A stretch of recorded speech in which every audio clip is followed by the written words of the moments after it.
You probably don't even hear it when it happens, but Tony Soprano certainly felt it when Bobby Bacaleri cracked him with a right hook. Welcome back to the Soprano reviews here on Fog Entertainment mid-season premiere. Soprano home movies. Did they kick off with a bang, or was it just two fat guys rolling around a cabin trying to claim who's the top guy? I mean, that's pretty much what it was. Bobby attacked Tony. Tony fought back. It looked like Tony was getting the upper hand, and then Bobby just pretty much, knocked him out and sent him to bed early. He did. I mean, that was the story here of this show, and Tony didn't like it. Tony didn't want to accept it, and basically spent the rest of their little trip away talking about how if he wasn't recovering, if he wasn't 4 years older, if he never got blindsided, all these little excuses in Tony's head. He's trying to justify why he lost to Bobby. And you know what? We do see Tony get his revenge in this episode, I would say, by making Bobby do something he'd never done before.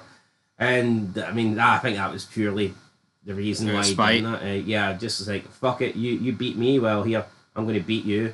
And I'm going to make you, kill someone in cold blood. Someone who I do not think deserved to die in the slightest, but... Nope, especially in the land of the law and the Sopranos. There's a lot of people that's deserved to catch a bullet over him at the end. And then, obviously, we do see Bobby. The episode ends with him holding his daughter, and he's just took away some daughter's, dad, so, yeah. Tragic state of affairs there, but we did begin the episode with a flashback. Probably have karma, I would imagine, some point this season. Probably will. You don't even hear it when it happens, Bobby. I tell you what, though, Tony or Bobby hit the deck, you'll fucking certainly hear it. But Tony didn't hear Tony didn't hear his gun hitting the snow, but some kid certainly saw it. And I mean, the episode just begins with this court case rammed in your face. Tony gets arrested, an illegal firearm. A court case that, let's be honest, is going nowhere. Yeah. With Tony's money and the contacts he has, I don't see how this stands. Yep. Well, it doesn't stand. I mean, essentially it gets dropped and it gets added to an ever-growing RICO case that's been going for 5 years at this point. Alright, this is August 2007 here. This show began in 98, so it's been running 9 years. How much of a case are they building against Tony? I get it. RICO cases last year's, right? How many rats have they had? Adriana, Big Sal, that guy died of a heart attack start of this season. The other guy hung himself at the start of this season, right? Jimmy in season 1. The guy in New York. How many different people do you need to build a case against Tony Soprano? There is no way, with all the evidence that they have put forward, they can't arrest him right now. Yeah, you'd think so. Guess just dragging it out till they can end of the season, maybe.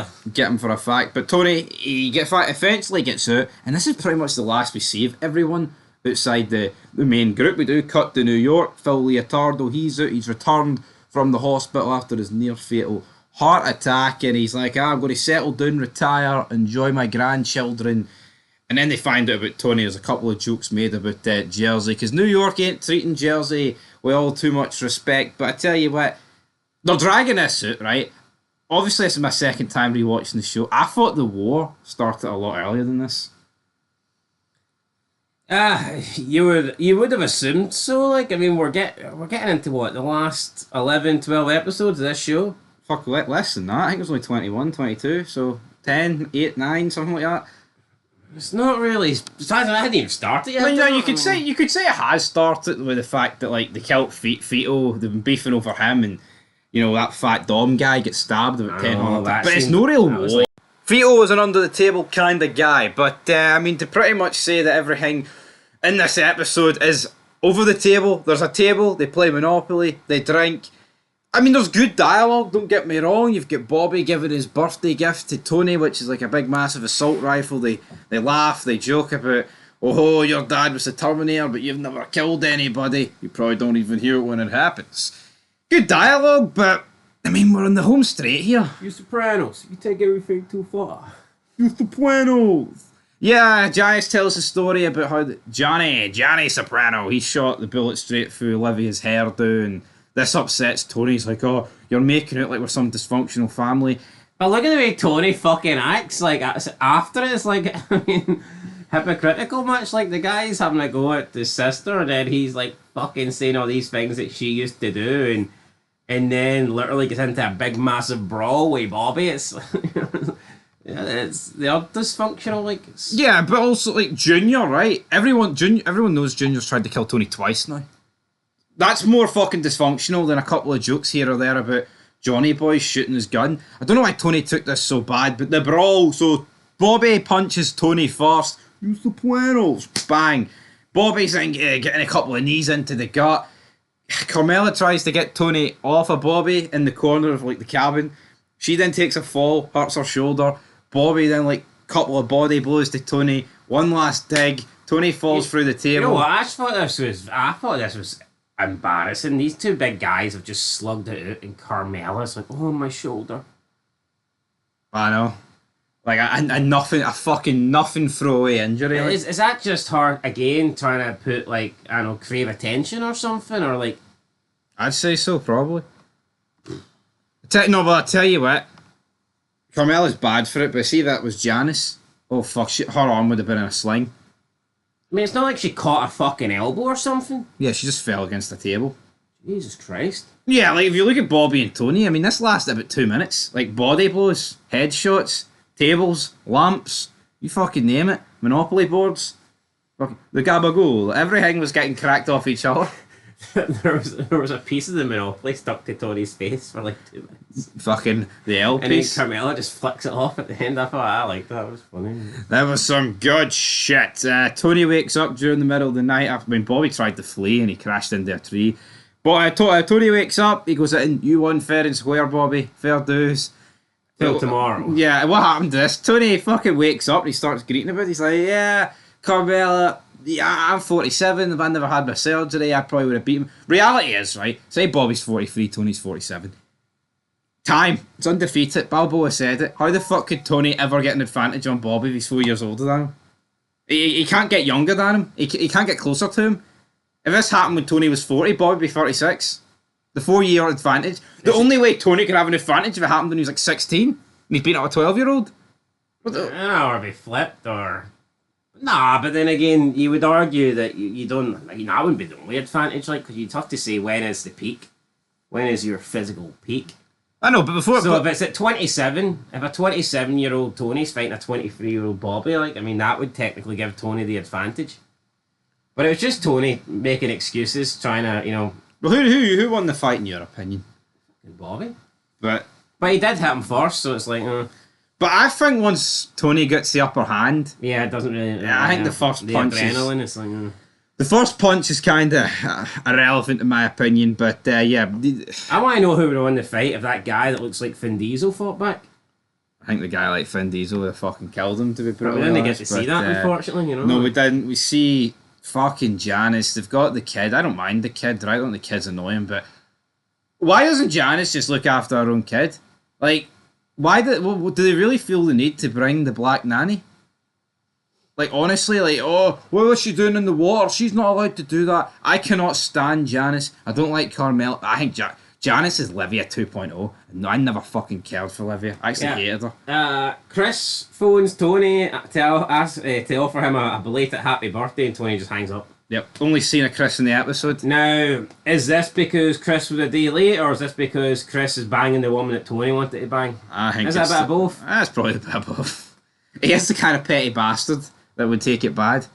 Aye, so I mean, just Chris. He did hint to Bobby early in the episode about there was a guy who was going to help his family if something happened to him, but that's kind of went. And I think he was referring to Chris. He gave Chris that talk about, oh, you're going to lead this family in the 21st century.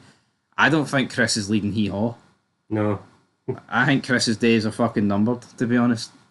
And Tony is not a good man. We see Janice and Carmella argue about who won. Carmella's like, Tony's not a vindictive man. Bobby through the sucker punch. Bobby and Tony meet with the Quebecians, the two French Canadians.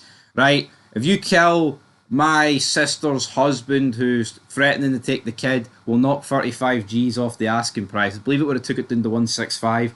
Is that really worth killing a guy? The father of your sister's, kid, who I get was going to take the kid, but fuck me, like, this isn't a justified kill. Wait, was he going to take... how was he going to take the kid? He said he was going to take custody of him and move to wherever. Was that not... What? But if the wife was going to do it, if the mother was going to do that, no one would bat an eyelid. I know. Well, maybe you could say, well, if it was his brother and no his sister, he'd have thought the same. But I don't think Bobby's going to walk in and kill a woman, to be honest. You're right. This is... See if this was like... It's not like it's not the guy's kid and he was abducting the kid. I mean, if it... Put it this way, I think if this... See if these two guys were asking Tony and Bobby to kill, like, this guy who fucking butchered, like, 15 fucking Czechoslovakians, for example, to quote that earlier in the show. I don't think Tony gets Bobby to do it. I think the reason why Tony gets Bobby to do it is because he knows it's like a fucking unjustifiable kill. Aye. And he's making that... I mean, if Bobby kills a guy in self-defense or he kills, like, an evil bastard, yeah, it's his first kill, but it's not as bad. Killing a guy who simply wants a better life for his kid is fucking sick. And Tony knew this, and Bobby does eventually get the job done. Shoots this guy at point blank range, grabs him by the top, he shoots him in the head, and the guy's like knee-jerk reaction, rips Bobby's top off, and his man boobs are hanging with the guy's fucking sacre bleu, the blood, wee wee. It's all hanging there. Tony then whips out the DVD when he returns home, and it's basically just old footage of him, Janice, his sister, and his mum and dad. Bobby, as you said at the start of this review, returns to the lake house, picks up his daughter, and looks out over the lake in silence as the sun sets. So Bobby, is he a changed man? Is he going to move up the pecking order, or is he going to catch a bullet soon? We'll have to wait and see. But what are you rating it out of 10? I mean, some decent dialogue. Did see Bobby get his first kill. I mean, I'll give it a 6 out of 10. I mean, too many Soprano episodes just feel like standalone episodes, I think. Yeah. Where there's no real continuation to any story. No, I totally agree. And I think... I feel like The Sopranos does at times feel like a cartoon, where you can just watch an episode and maybe not see the next 3 and then watch the next...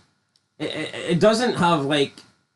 It doesn't give me, like, the continuation vibes of a Breaking Bad or Sons of Anarchy where you need to watch every episode. If you, in a season, just flipped a few episodes around, I think it would be borderline unnoticeable.